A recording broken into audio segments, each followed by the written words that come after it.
After all ఒక ఆడపిల్లని దక్కించుకోలేకపోయాను. Shame. We both should be ashamed. Cool bro. ఆడపిల్ల అంటే సూపర్ మార్కెట్కి వెళ్ళి సోప్ కొన్నంత ఈజీ కాదు. కొంచెం పేషెన్స్తో ఉండు. నీ మాట వినబట్టే మ్యాటర్ ఇక్కడ దాకా వచ్చింది. జస్ట్ గోటితో పోవాల్సింది గొడ్డల దాకా వచ్చింది. ఇప్పుడు ఆ గంగ ఇంటికి వచ్చి నాకు మేకులా తయారవుతుంది. అయిపోయింది, నా చేయి జారిపోయింది. బ్రో, ఇప్పుడే గంగ మన చేతిలోకి వచ్చింది. You don't worry. స్టోరీని ఎలా ట్విస్ట్ చేస్తానో చూడు.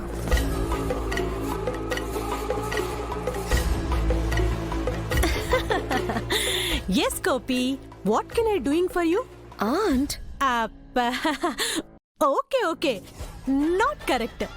Don't argue and tell me matter. Shakuntala అత్తయ్య ఆ పని పిల్ల గంగని మన ఇంటికి తీసుకొస్తుంది పర్మనెంట్ గా. ఇక తను మన ఇంట్లోనే ఉంటుందంట. OMG. Why? I don't like this. దీనివల్ల మన ఇంటి పరువు ఏమవుతుందనేది ఎవరు ఆలోచించడం లేదు. ఇలాగే మనం వాళ్ళు చేసే ప్రతి దానికి గొర్రెలా తలూపుకుంటూ పోతే మనం అక్కడ ఉండడం వేస్ట్. Yes, you right. మీకు నాకు ఆ ఇంటి కోడళ్ళుగా ఎలాగూ రెస్పెక్ట్ లేదు. సో మావయ్య గారితో మనం సపరేట్ గా వెళ్ళిపోదామని ప్రపోజల్ పెట్టండి. Yes, Gopi. ఇప్పుడే నౌ మీ అంకుల్ తో టాక్ చేస్తా. అలాగే అనసూయ అత్తయ్య గారికి కూడా ఈ మ్యాటర్ చెప్పి గంగ ఇంట్లో ఉంటే కుదరదని చెప్పండి. Yes we want support. ఈ రోజుతో మనం ఏంటో, మన వాల్యూ ఏంటో వాళ్ళకి తెలియాలి. Yes, today nobody can stop me కోపి. I prove it.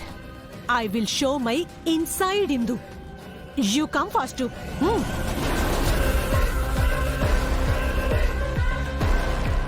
ఏం చేయబోతున్నావు ఇష్క? సీడ్ నాటాను.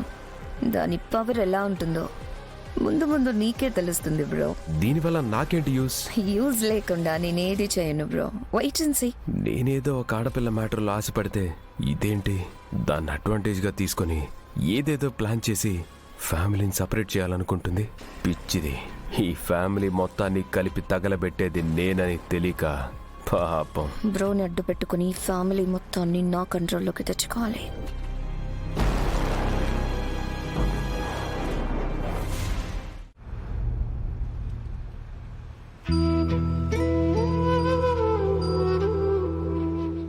ఊరుకో బాను.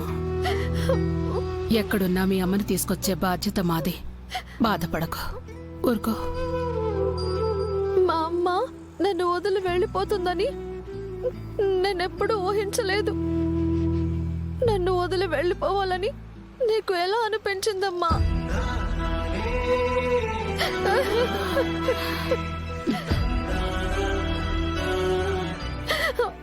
పెద్దరు, కారు ఆపండి. నేను వెళ్ళి మా అమ్మని వెతుక్కుంటాను. ప్లీజులు పెద్దరు, ప్లీజులు. చూడమ్మా, తప్పిపోయిన వాళ్ళని వెతకడం ఈజీ, కానీ కావాలని వెళ్ళిపోయిన వాళ్ళని వెతికి పట్టుకోవడం చాలా కష్టం. ఎందుకంటే వాళ్ళు మనల్ని చూసినా సరే తప్పించుకుంటారు కాబట్టి. నువ్వు ధైర్యంగా ఉంటే మీ అమ్మని మనం తొందరగా పట్టుకోగలం. నువ్విలా ఉంటే ఎవ్వరికి ఏమి తోచక వెతికే ప్రాసెస్ లేట్ అవుతుంది. కాబట్టి నువ్వు నార్మల్గా ఉంటే అన్నీ నువ్వు అనుకున్నట్టే జరుగుతాయి. కరెక్ట్గా చెప్పావమ్మా.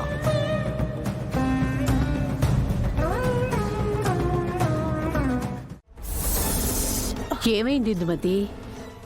ఎందుకంత కంగారుగా కనిపిస్తున్నావు? కంగారు కాదు సిస్టర్, కోపంగా ఉన్నాను.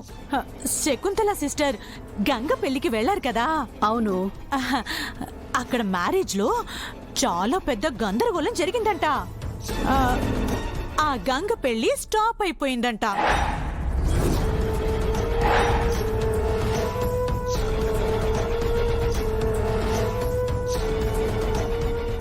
అయ్యో, గంగ పెళ్లి ఆగిపోయిందా?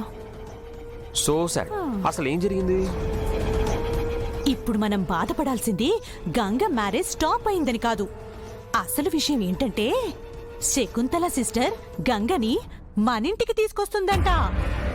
ఇక మీదట గంగ మనింట్లోనే ఉంటుందంట. అవునా? గంగ ఉంటే చాలా సరదాగా ఉంటుంది. Shut up! You don't know problems. Understand? ఆ గంగని ఈ హౌస్ లో పెట్టుకుంటే లేనిపోని సమస్యలు కొని తెచ్చుకున్నట్టే. హ, వాళ్ళ డాడ్ మన ఇంటికొచ్చి ఎంత చీప్గా బిహేవ్ చేశాడో మర్చిపోయారా మీరు? అవును, నేను పెదనాన్న గంగ వాళ్ళ ఇంటికి వెళ్ళినప్పుడు కూడా చాలా ఇన్సల్ట్ చేశారు. ఎగ్జాక్ట్లీ. గంగ ఈ ఇంట్లో పర్మనెంట్ గా ఉంటే మనందరికీ ఇన్సల్ట్స్ తప్పవు. అందుకే శకుంతల సిస్టర్ గంగనిక్కడికి తీసుకురాగానే మనందరం యూనిటీగా నో అని చెప్పాలి. ఏం మాట్లాడుతున్నావు ఇందుమతి? వదిన అదే పనిగా గంగని తీసుకొస్తుందంటే ఏదో కారణం ఉండే ఉంటుంది. అయినా వదిన మాటను ఎలా కాదంటాం? ఇప్పుడు కాదు అనకపోతే తర్వాత ఫీల్ అవ్వాల్సింది మనమే. సిస్టర్, అందరికంటే ముందు నువ్వు ఒప్పుకోవద్దు సిస్టర్. ఎందుకంటే గంగ వాళ్ళ నాన్న నిందేసింది మీ సన్ను మీదే. రేపు గంగ ఈ హౌస్ లో ఉందనుకో, అందరూ ఆ నింద ట్రూ అనుకోరు. అది కూడా నిజమే. గంగని రానివ్వకపోవడమే మంచిది. అండ్ యూ పరిమళ, నువ్వు మీ అత్తయ్య తానా అంటే తందనా అంటూ హెడ్ ఊపేస్తావు కదా. నో, నువ్వు కూడా నో అని చెప్పాలి. అత్తయ్య మాటకి నేనెలా నో అని చెప్తాను? అందరూ అలా అంటే హౌ? అట్లీస్ట్ నాకు సపోర్ట్ గానైనా మాట్లాడాలి. Please kindly request you.